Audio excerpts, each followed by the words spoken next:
we live as if time were infinite. We plan months ahead, we put off what matters, and we carry ourselves through each day as though we are guaranteed a limitless supply of tomorrows. But the truth, the uncomfortably sobering truth, is that our time is limited, fragile, and constantly slipping away whether we acknowledge it or not. This is not a depressing fact. It is a liberating one. Because the moment we confront the reality of time's fragility, life sharpens into focus. Suddenly, what matters becomes clearer, and what doesn't begins to fall away. Think about it. If I handed you a bank account that refilled each morning with $86,400 and told you whatever you failed to spend would vanish at midnight, you would treat that account with extraordinary seriousness. You would plan, prioritize, and make every effort to invest those funds wisely. Yet every single day, you are gifted 86,400 seconds, and most of us let them dissolve into distraction, procrastination, and forgettable routines. Why? Because unlike money, which you can see disappearing from your balance, time vanishes silently. It's there one moment and gone the next, and all too often, we only recognize its value once it's too late to reclaim it. Philosophers from the Stoics to modern thinkers have warned us of this blindness. Seneca, in his essay on the shortness of life, wrote that, "It is not that we have a short time to live, but that we waste a lot of it."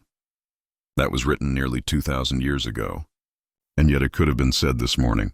We live in an age overflowing with distractions, endless streams of information, entertainment designed to capture our attention, and obligations that nibble away at our days. It has never been easier to squander time unconsciously, but what has not changed, and will never change, is that life remains finite. We cannot negotiate with time. We cannot bargain for an extension. Once a moment passes, it is irretrievable. The challenge, then, is to cultivate awareness. To wake ourselves from the illusion that tomorrow will always arrive, that there will always be later. There is no later. There is only now. Awareness of time's fragility is not about panicking or rushing through life. It is about grounding ourselves in reality so we can live deliberately. When you know something is scarce, you naturally cherish it more. We handle fine china more carefully than paper plates. We guard our valuables in safes while leaving loose change in open jars. If we saw time with the same clarity, with the recognition that each moment is precious, irreplaceable, and slipping away, we would stop treating it so casually. This awareness is not meant to paralyze you with fear.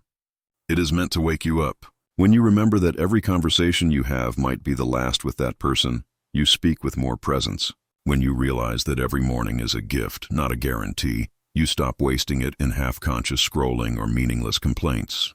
When you hold the reality of your mortality close, paradoxically, you feel more alive. Psychology backs this up. Research on mortality salience, the awareness of death, shows that when people are reminded of life's finitude, they tend to reprioritize toward relationships, meaningful goals, and experiences that align with their authentic values.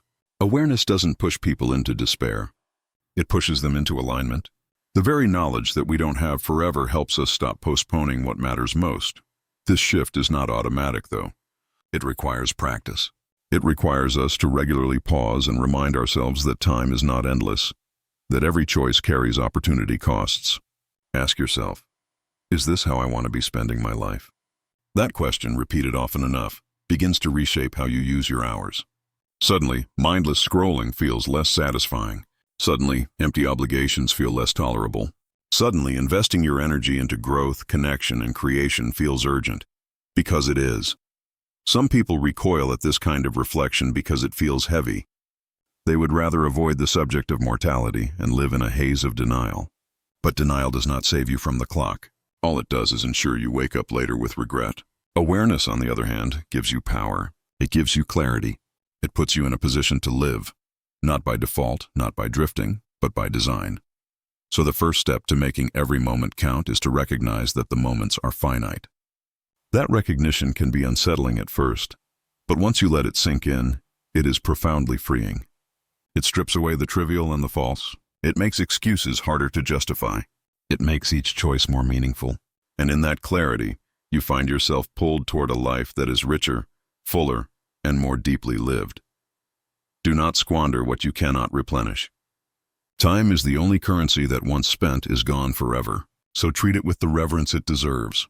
Let every moment remind you of its fragility, and let that awareness guide you into living more fully, more purposefully, more awake. Because the greatest tragedy is not that life is short, but that we waste so much of it. Most people don't drift into greatness. They don't stumble by accident into meaningful lives.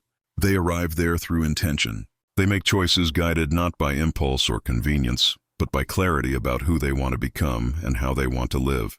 And yet, so many of us spend our days on autopilot, reacting, accommodating, repeating routines without ever stopping to ask, why am I doing this?